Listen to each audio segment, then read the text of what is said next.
Planning New Zealand trip, 2 islands, hundreds of places to choose from, and endless online advice. It's easy to feel overwhelmed. After planning New Zealand itineraries for over 35 years, I keep seeing the same 5 mistakes. Let's count them down and I'll show you how to avoid each one. Let's get started.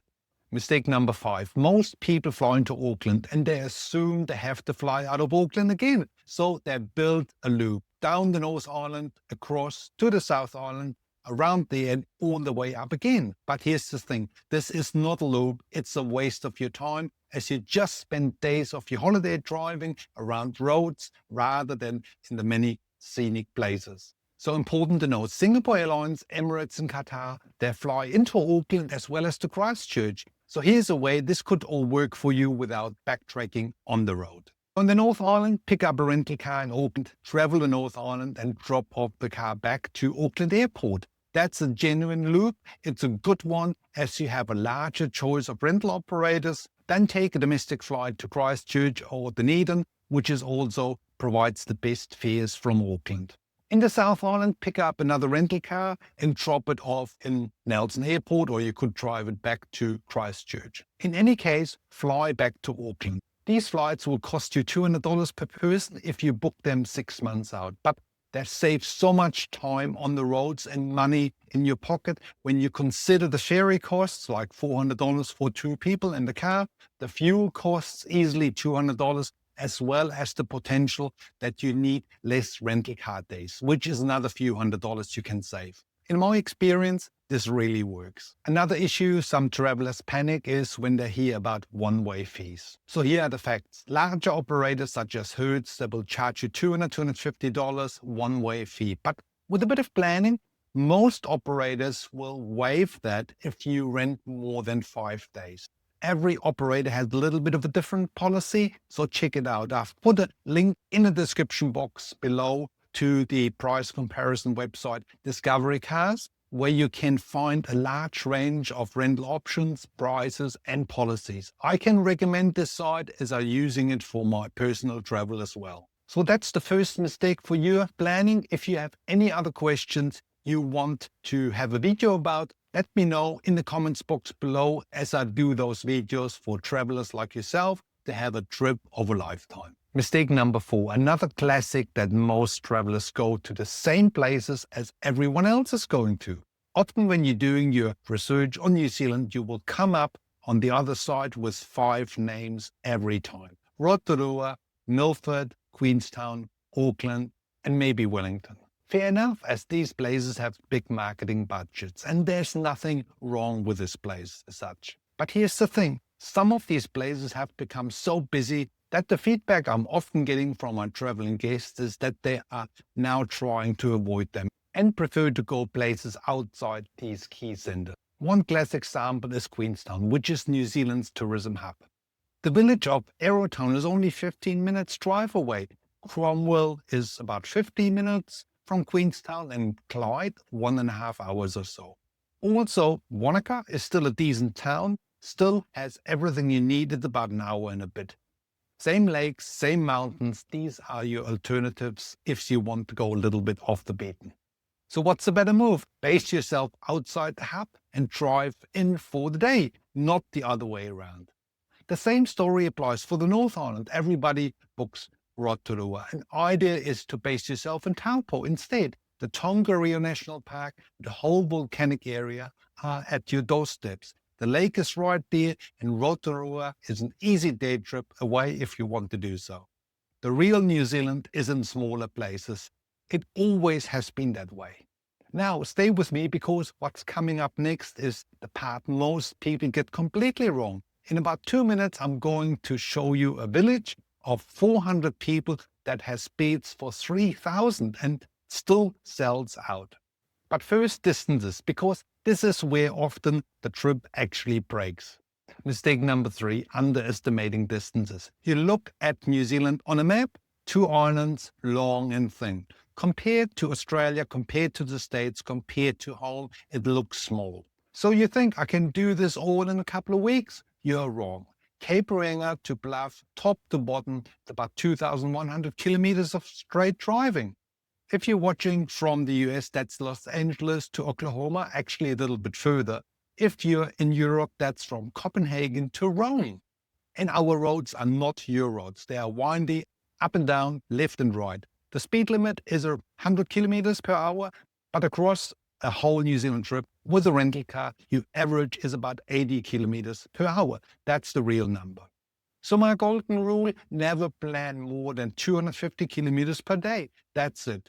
Those drives are often highly scenic, so you need time to stop for a walk, a picture, and to meet the locals. So if you do both islands in 3 weeks, you can easily hit 4,000 kilometers. That's a lot of drive. And that's how you end up flying home, having seen New Zealand through the windscreen. Now, renting a car is still the best way to see the country. I'm not telling you to skip it, but limiting the kilometers is how you get the balance right. So what's your planned route? North Island, South Island, or both? I've put in some sample itineraries in the description box below. You can download, plus my online travel planner. It will get you started with a solid route in 10 minutes before you book a thing. Also tell me in the comments box below if you have any further questions or video topics you would be interested in.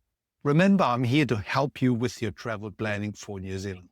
Right, we're halfway through, and what's coming up next might surprise you. I'm going to share one specific village that shows you exactly why we'll just find something when we get there is the most expensive sentence in New Zealand travel, so stick around.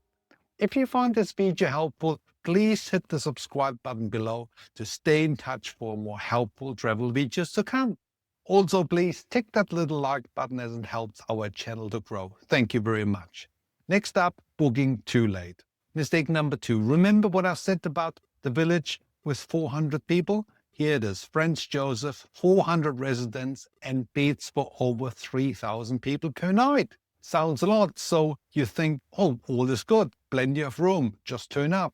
Don't do that. Most of those 3,000s are campgrounds, motels and hotels and backpackers. Often dozens of tour parties stay in town, which will occupy the hotels and motels alone. So the places you actually want to stay, the ones with a real view, local hosts and a tasty New Zealand-style breakfast, you can count them on your hands. So having booked trips for people over the last 35 years, I can tell you the best places in remote locations such as the West Coast and Fiordland, they are booked out 6 to 8 months ahead every time. Also, I see people panicking when they're just starting making reservations 3 to 4 weeks before they start their trip for peak summer season between November and March. The best places are long gone by then.